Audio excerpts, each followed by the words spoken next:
Yeah. So what I'm curious about, God bless, is you signed up for a class called The Good Life Mhm. that I teach, and I mean, I'm curious, why did you sign up for that class? What did you think a class about the good life was going to consist of, and why it might be interesting to you?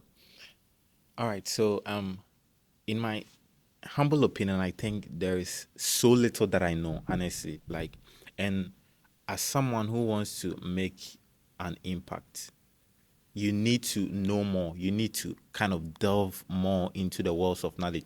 Even though I agree that there is just a cap to how much you can know, but there is still this edge in me that I know so little that I need to delve deeper into learning a lot of things, right? And if I'm supposed to learn something about life is something that is very important at the core because I'll be meeting people from different works of life, right?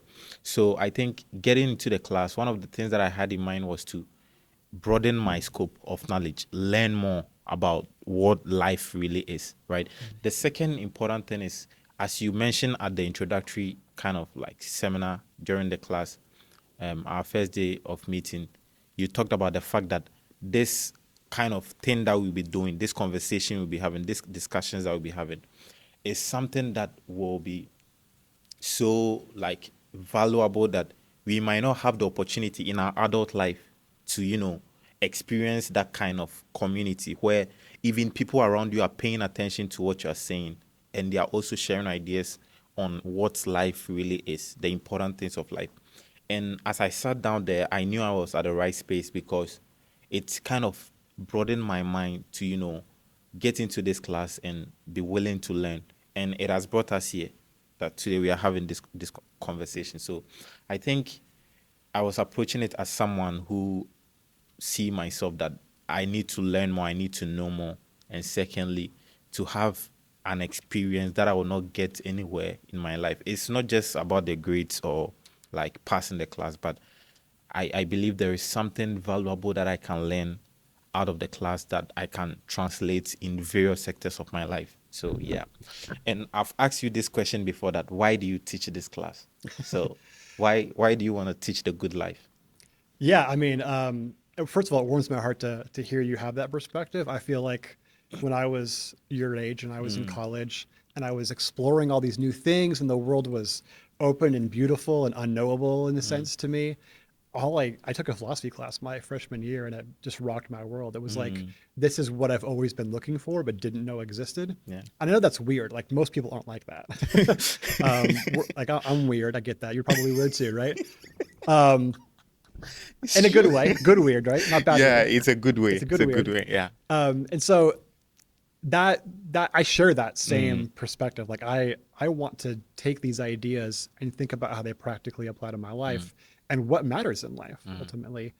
Now, not every student has that perspective, and mm. sometimes I give this spiel Yeah. in class, and it falls on deaf ears. Mm. I mean, one thing I want to ask you maybe after I talk a bit about why I do this class is like, what do you think is going on in a student's mind who's just like you in a lot of ways, like same Mm. age, maybe different experiences because most of the students here are American and probably don't have all Yeah. the same experiences you do, but they're not that dissimilar, Mm. and yet for them, the idea of reflecting critically and evaluating what matters in their life is just like Something they consider a worthless or priority. Yeah. yeah or just not important, or Mm. maybe it's like, okay, it's interesting if you're into that sort of thing, Mm. right? To me it seems like looking at your life and seeing what matters and like critically evaluating it and all of that. I think everyone does that at Yeah. some point in their Mm-hmm. lives, right? And we should practice how to do it well. Mm. Otherwise you're going to be 55 one day, wake Yeah. up and be like, Yeah. why didn't I do this? Right? Why didn't I start doing this when I was 18? Not, that's my own perspective. I Mm-hmm. don't want to say like people should live exactly how I do, I right? mean, But yeah, yeah, it's a good way to put it. So, and you know, one thing that I believe, because like we're still talking about things that are important in life, right? One thing that I personally believe, and it's at the core of what I do with the podcast and the non-profit organization that I've started, is every single human being has a definite purpose, right? Whenever the purpose of a thing is not fully discerned or the purpose of a thing is lost, I believe that the thing is being abused. The thing is the purpose of the thing will be abused. For example, when people don't know the purpose of power, they tend to abuse it. They tend to use it for selfish gains, right? Let's look at something as sacramental as marriage, something as holy as marriage, right? When the purpose of marriage is not known by the two parties, the end result is definitely going to be a divorce, right? So whenever the purpose of a thing is, lost, the thing tends to be abused, right? And looking at something as important as life, right? Life is so important and beautiful that you can't walk through life without a purpose attached to it. It seems kind of weird to me that you walk through life and then you just assume no purpose, or you just came to walk through time. It's not kind of like profitable in a way, as I understand it, right? So that's what I see as one of the most important things, or in my opinion, the most important thing in life, that every single human being has a definite purpose. And if you have a purpose, you should be reflecting on life, what life has given you, what God has given you, what you are capable of doing. Are you a person who is able to communicate and teach people like you are doing, right? So you have to make sure you find that purpose and begin to make a positive impact with that thing that is within you, right? So that's what I think. So Well, can I ask you a quick question about okay, that? all right. So again, being a philosopher, so I want to know more about what you think about this. Let me ask this. Sorry to Yeah. digress, but what is your main goal usually when you ask a lot of questions? What is, because I'm Yeah. curious too. I ask a lot of questions, but what kind of drives you to ask questions? Understanding, right? I mean, if it's in a philosophical academic context, you ask questions because you want to understand someone's view. If it's a personal relationship context, you want to understand the person, Yeah. what they value, what they care about, what they believe, right? So it's always about understanding, right? And this is an important thing for people who I've often had like friends or like new acquaintances who aren't academics, and they'll be like, at first I thought you were asking so many questions and it was kind of like weird and maybe even mean because it kind of seemed like you were being critical. But then I understood, oh no, you're just trying to understand more in depth than most people do. And most people just are like, okay, whatever. Yeah. You And know? honestly, like sometimes I don't know what kind of quickens me to ask most of the questions that I ask, but I tend to find out that I learn a lot whenever I sit with people, because like I want to know what's, like, as you said, the reason behind what is happening, what's going on, what you did, what's like everything, right? And as I said, there's so much that I can know, but at least since I have the opportunity, I want to understand what's going on for the time being. And But yeah, your question. and you're curious. Yeah. I can tell just from having you in class for the first 5 weeks or so. I mean, I share this too. Like I'm driven by curiosity. I just kind of want to know in general. Do you think it's a good thing? In the abstract, it's a good thing. It gets you in trouble sometimes, though, right? Yeah, yeah, it does. It does. Sometimes you ask too many Yeah, questions. Yeah. because like I've had people tell me it's okay, don't ask me anything again. Yeah, we were talking about before we started recording Wittgenstein's "Whereof one cannot speak, thereof one must be silent." Right? Yeah, Sometimes yeah. you ask too many questions, you should just shut up, right? That's true. That's true. But yeah, I mean, sometimes I can't control it, but yeah, I think I try to ask meaningful questions though. It's not like I'm asking any, Yeah, unimportant thing or yeah. something like that. It's regulated by understanding and not just by randomly knowing things. Yeah, Yeah, it's yeah, important. yeah, yeah, yeah. It's okay. Yeah. Yeah. So back Well, to your well, can I question. ask you about purpose? All right. Yeah, yeah. So, That's the so yeah, question. you've given Yeah. this like thesis statement about people having a definite Uh-huh. purpose and that being sort of orients your life and your thought about what orients life in general, right? So I'm curious, and this is just for like exploratory purposes, but so suppose somebody believes, suppose someone's like a total narcissist, and they believe that their purpose is to fulfill their own desires and that nobody else's desires or wants matter at all, right? All that matters in life is their own desire fulfillment, right? There's some people who are probably like this. Do you think that they have a purpose? Do you think that they've misconstrued their purpose, or like, what do you think is wrong with that? So I think one of the kind of cardinalities of purpose is it has a social benefit, a pro-social benefit. It has to advance a common good. It has to, you know, not just being selfish. I think purpose should come from within, but it should connect outward.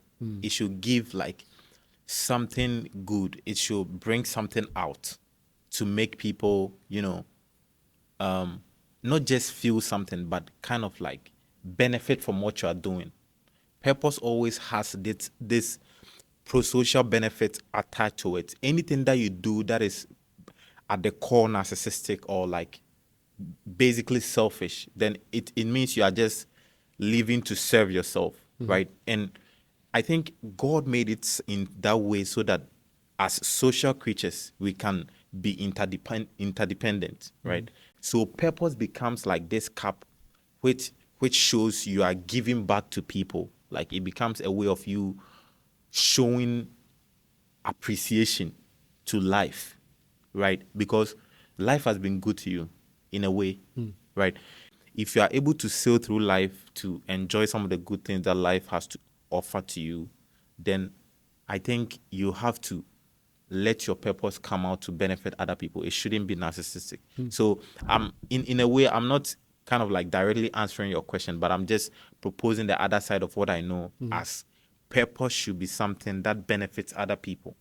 I don't think you think you're totally straightforwardly answering it. I mean, I think maybe another way of getting at the same idea from a different point of view would be like, so the narcissist values only their own pleasure and happiness and satisfying their own desires, right? They don't find anybody else's welfare or happiness or good to matter at all. One issue you might find with that is like, if you think your own welfare and happiness matters, but no one else does, you seem to not understand why your own good matters, right? Because if you understood why your own good matters, it would be the same justification for why everyone else's good matters too. Yeah. So in a way, you misunderstand your own value. Yeah. And I think that would mean that you don't even have a proper self-respect. True. Because you don't know why you matter, really. Yeah. You're basically like a toddler, morally speaking. Like Wow. your moral cognition's at a kind of toddler level, Yeah, right? yeah. Just give me the things I want, no thought about it, right? So yeah, there's something kind of perverse about that. And usually people who are like that for a reason. Like some things have happened to them, right? Had negative experiences. They True. didn't get modeled for them when they were young, how to love other people and how that reinforces your own value. So usually it's not people's like entirely their fault that they became like this, right? So it's a good reason why I think we kind of pity Yeah. a narcissist, Yeah, right? yeah. They don't really even understand why they matter Exactly. in the end. Yeah. And I think I mentioned this point earlier today when we were in class that, one of the worst things that can happen to a human being is if that person becomes a slave of his own desires, right? So for example, world history, one of the worst things that has happened in human history is slavery, right? So, but personally, you can also become a slave to your desires. Some of the things that, you think for your selfish gains you want might not benefit other people.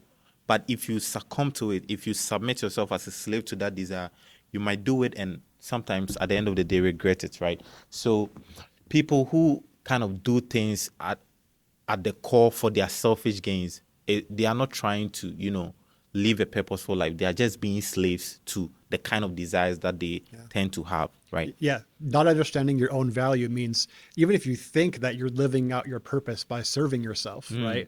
You're not really, because you don't even understand why you matter, right? And what's helpful about these reflections that we're sharing here is like, this also explains not only the narcissist's problem, but the person who has a really perverse sense of purpose, even if it's pro-social. Yeah. So think about like the committed racist, right? Or the committed bigot, someone who hates other people Yeah.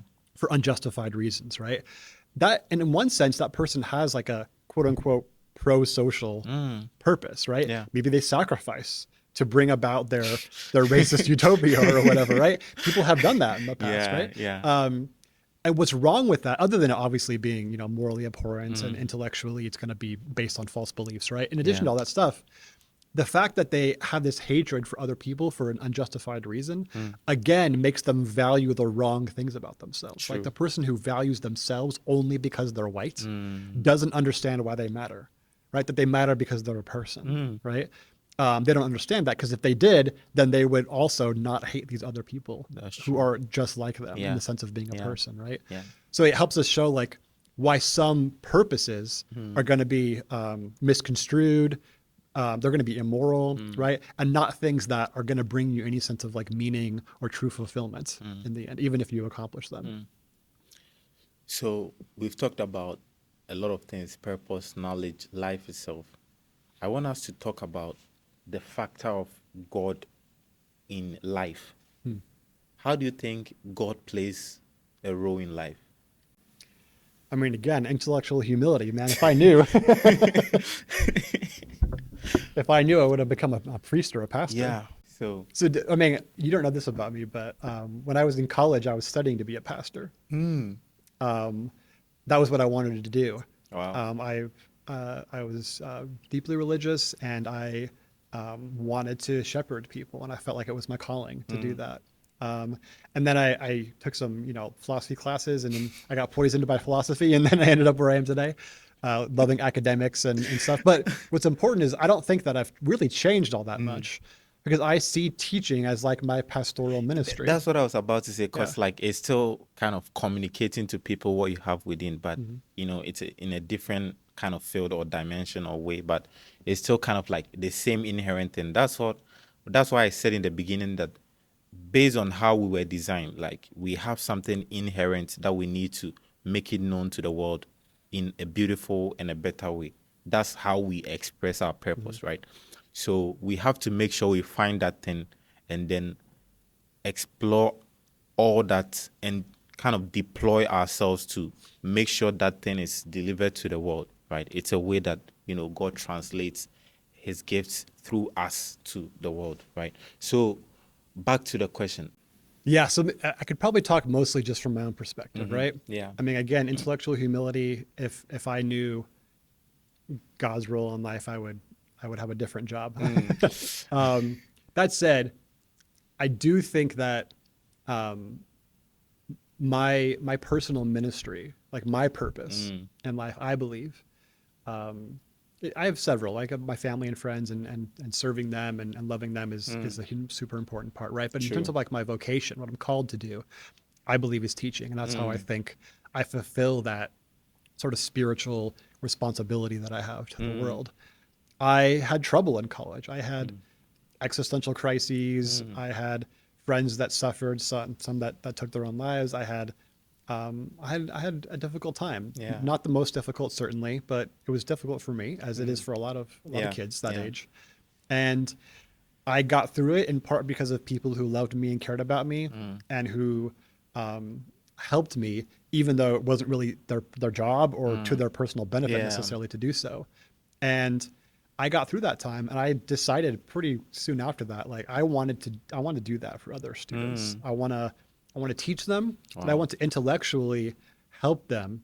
So yeah, I mean, one thing I'm thinking about. So this is something that I think mattered to me a lot when I was your age, and I was so curious about everything, and I just wanted to know everything, right? Like I wanted to know about music and art and philosophy and theology and every academic discipline. Like I just wanted to know all these things, right?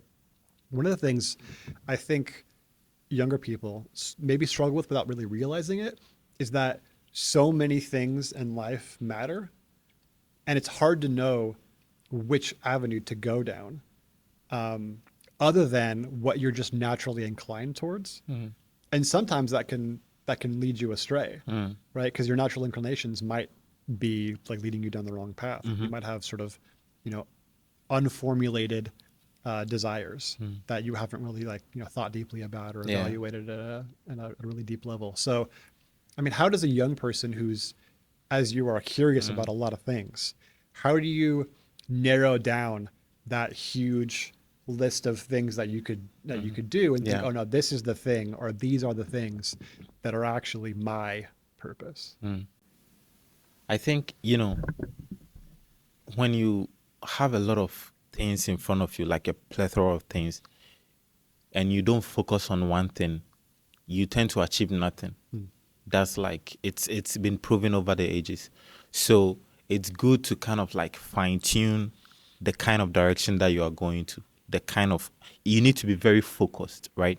So personally, I think our designs speak a lot about who we are supposed to be, how God framed us, right? What he put in us reflects the kind of thing that we are supposed to do. As I said, when the purpose of a thing is not discovered, the thing is abused. But the design of the thing will show the purpose of that thing, right? So this microphone, it's supposed to amplify my voice, whatever I say, right? Transmit it and amplifies it so that a larger audience can hear it, right? It's based upon the design of that thing, right? So if naturally I'm good at that thing, it should be the first thing that I look at, or not like the one that I put at the top, but it should be something.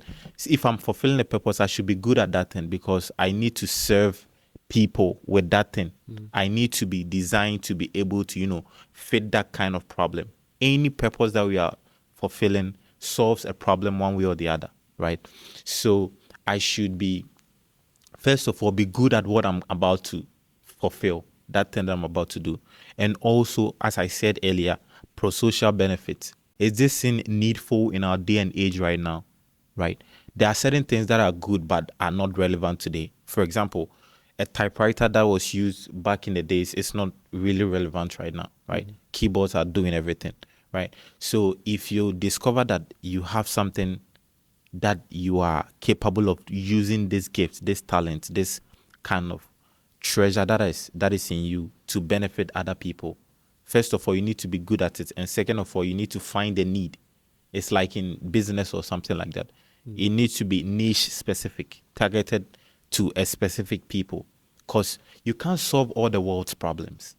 That's the thing. So first of all, you need to find something that you are inherently good at, right? And then secondly, you need to find a problem and deploy all yourself to, fulfill